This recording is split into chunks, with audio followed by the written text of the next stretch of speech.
ហើយនៅកំពង់សោមឲ្យរកស៊ីអីសើទឹកចឹងអ្នកកំពង់សោមថាអញចាំបកាឯងមកចាំបកាជាមួយអញអូយអញអត់ដឹងបកាស៊ីអីទេអញនៅនោះចាំតែបកួយអូយអ្នកកំពង់សោមតែបកួយស៊ីអីបកួយស៊ីកាឌីចាប់បកាឯង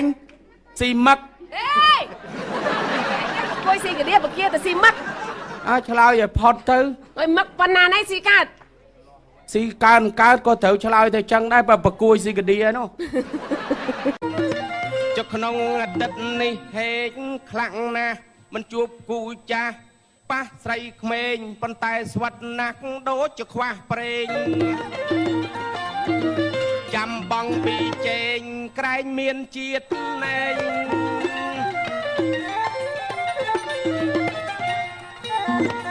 នៃបើតាមចិត្តខឹងមិនចង់ក្រោកនៃសម្ដីហាមកនាំខ្មាំងញាត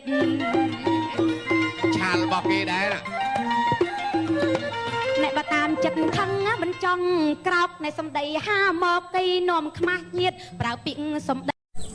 អាប្អូនជ្រឹងចាំស្ដាប់កំណាប់បងមួយណាបាទបងជួវាយោបកផាត់រស័តពូពកចាំត្រាយាងមកបំភ្លឺផែនដីសំសើមក៏ធ្លាក់ក្នុងពេលរាត្រីឈើលាស់ស្លឹកថ្មីជុំរុះស្លឹកចាស់ជុំណូត្រជាក់ធ្លាក់ពេលចិត្តភ្លឺមន់រងាវដាស់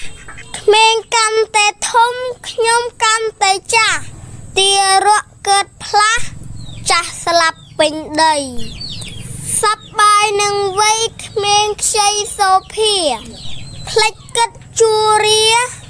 យកជាចំណៃនឹងមានថ្ងៃមួយស្លាប់ចាប់ភពថ្មីបាបក្តីបុណ្យក្តីកាប់អ្នកចាប់ជែង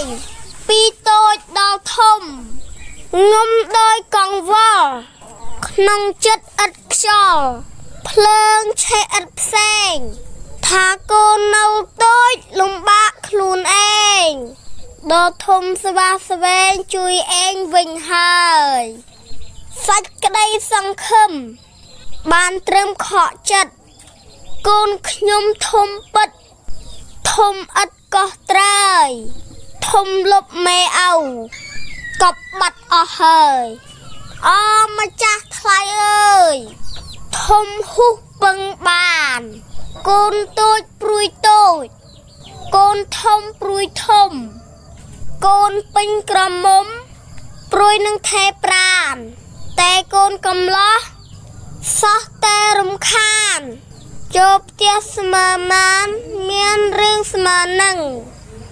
បាត់ជាមានន័យណាស់បងជឿអើយ